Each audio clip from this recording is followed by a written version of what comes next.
I think the biggest thing is networking within the homeschool community, because I may not know an English tutor that your kid would benefit from, but this person might. And I think that sharing of ideas and getting together regularly, going to conventions, I think those are all wonderful tools that we have available.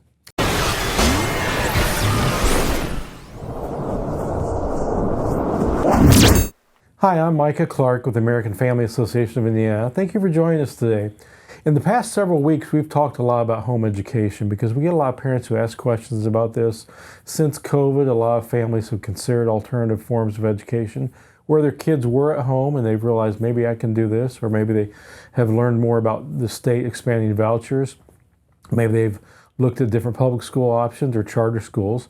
So I want to talk again about homeschooling in this section, but even for all parents who are watching, this is important because we're going to talk about career testing, which is important regardless of how your kids are schooled or educated. But today we have with us Debbie Bouse, and it's great to have her. We're going to talk to her about first a little bit about why she began as a homeschool mom. So tell us, go back. I know your kids are out of school now. Yes. But go back where you started. What were the things that you and your husband maybe talked about as far as what led you to thinking about home education? So we had been moving around quite a bit, and we had a fourth grade student and a kindergartner. I was volunteering 2 days a week in each of their classrooms. Our kindergartner was not getting what she needed, and our fourth grader was figuring out ways to kind of skirt the system. If she missed 10 math problems, she had to miss recess for math tutoring. So she basically missed 9 problems every day and spent more time figuring out which 9 she wouldn't answer than figuring out what the correct answer was. And we just felt like maybe we'd give it a try. We went year by year, but then we ended up homeschooling the girls through high school, which was very positive for our family. Were there concerns when you first started that this is going to be too difficult? How were your expectations or concerns? And then as you did it, did those concerns, were they true? Were there things that surprised you that you expected that maybe you weren't as fearful about once you got started? Well, my background is actually in education. So I felt like I was probably fairly well prepared, but in some respects, I think having a background in education made it a little more difficult. I think the hardest thing was the number of people who really questioned what we were doing. And feeling like we weren't needing to be defensive, we just needed to do the best job we could do. But it ended up being very positive. Our girls are both contributing members of society. Yay! So it's been very positive, and it was a great journey for us. Yeah. I know that when my wife and I, my wife did 90% of it. I taught government and economics, and but we were concerned a lot about, are we giving our kids an education that is as good as a public education? Yes. Because that was what we knew. I went to a private high school, but we were just concerned our kids getting adequate education. So we tested with, I think, Iowa or California tests that were offered through our homeschool co-op. Did you do that as well? Yes, and I felt like that was very important. We did Stanford achievement tests. And what I really liked about that is I feel like as a homeschooling parent, you have a gut feeling where your kids are. But this was something that was concrete and very specific and helped you to see holes, but also helped you to see where they were excelling. And there are aspects of homeschooling that are very difficult to do. For example, we don't have a lot of lecture classes and teaching kids how to glean information and take notes from a lecture situation and things like that. But yeah, I think the testing is very important. We wanted our girls to be equipped to do whatever they wanted after high school. So we were pretty emphatic that we were above what they would have received in public education, and that we were hitting, dotting all the I's and crossing all the T's. Did either of your girls go to college? They both did. So was there any problem getting into college or SAT tests or things like that? Not at all. And both of our girls did very well in college. They both got offered very significant scholarships.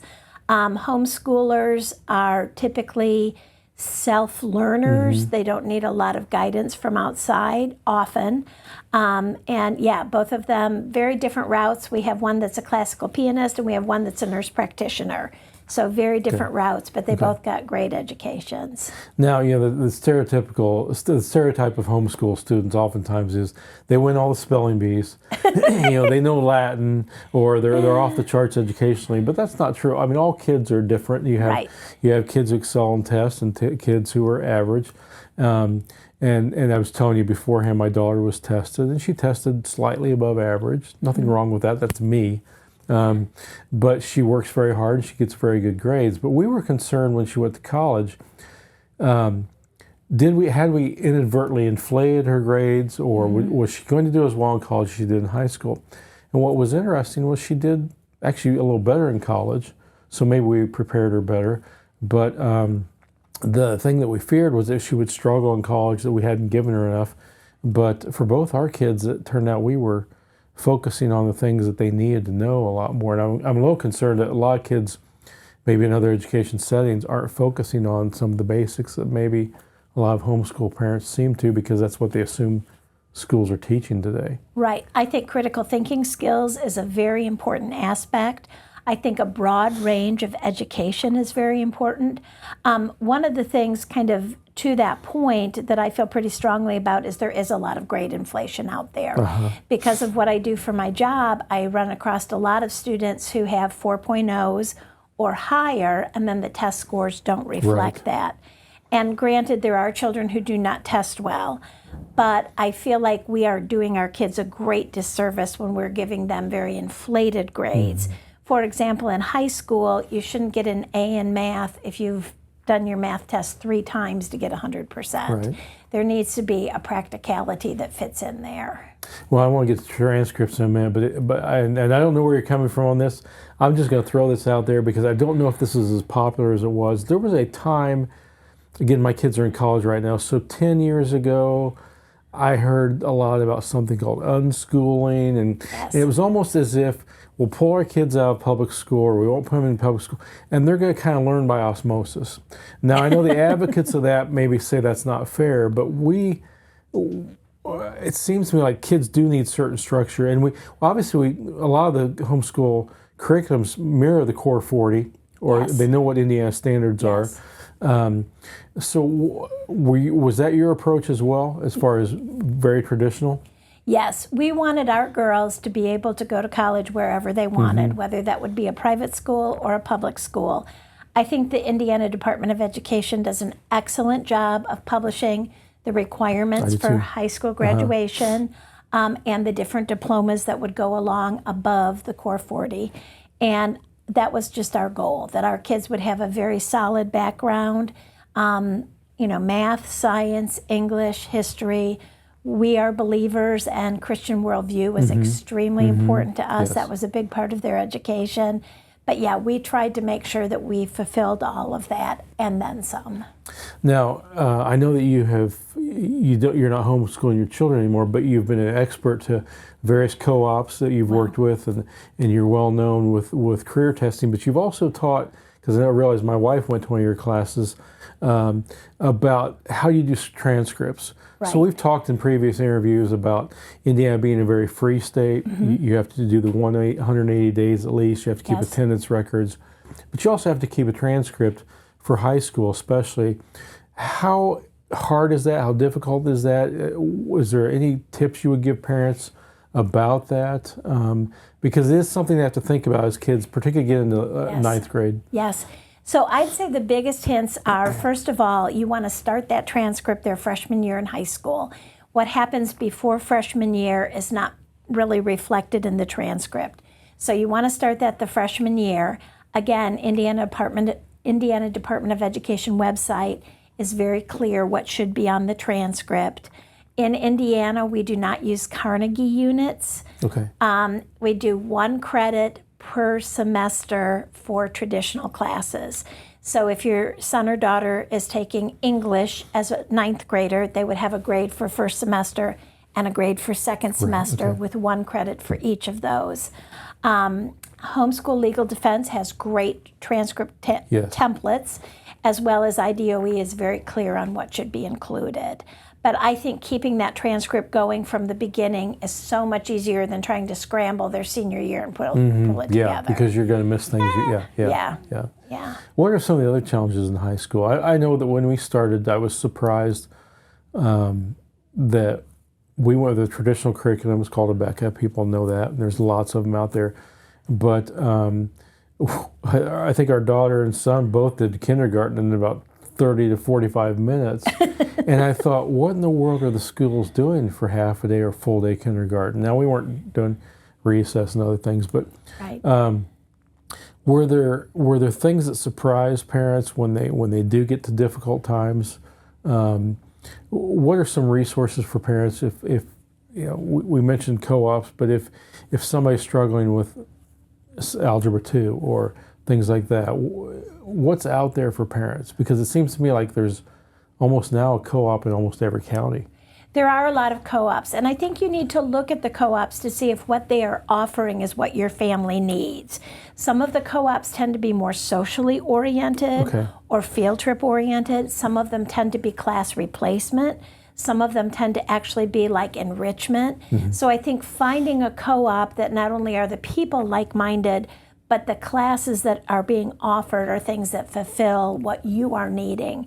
There's so many options now for taking a class here or there, not even having to do a full curriculum. When kids hit high school level, like junior and senior year, the dual enrollment at some of our local universities, I think, is a wonderful option. And I think the biggest thing is networking within the homeschool community, because I may not know an English tutor that your kid would benefit from, but this person might. And I think that sharing of ideas and getting together regularly, going to conventions, I think those are all wonderful tools that we have available. When you homeschooled, we were a little unique because my wife was working part-time as well. Okay. And I've actually met single moms who were home education moms. Yeah. And so one of the things about home education I think is so attractive is the flexibility for it. But were you working or were you a stay-at-home mom? I've always done little tiny part-time things, but I really felt that homeschooling our girls was my primary focus. And I tried to make that my primary focus with my time and my energy. I think we do have to be very careful that we're making sure we are available for as much as we can be. But I agree, there are people who are working full-time, part-time. There are online academies that students can do. There's so many options out there now. Yeah, I think the flexibility appeals a lot to parents. Yeah, although my daughter used to complain that when they don't get school days and when you're homeschooled, snow days. I know. But the flexibility was very helpful for us. Yeah, but kids don't get snow days anymore. They have e-learning days. That's true. Yeah. So, which is kind of like homeschooling. It is. It really is. Yeah. They just call it something because you're learning from the school at home. Yes, yes. So as your children got older, you probably thought about, well, what are they going to do in college or after college? What interests do they have? And you've kind of become an expert in career testing. How did that happen? That was totally a God thing. Basically, when our girls were in high school, well, I think our oldest was in high school, our youngest was in middle school. In the course of about 3 weeks, I had 5 or 6 people call me and ask me if I'd ever considered doing that.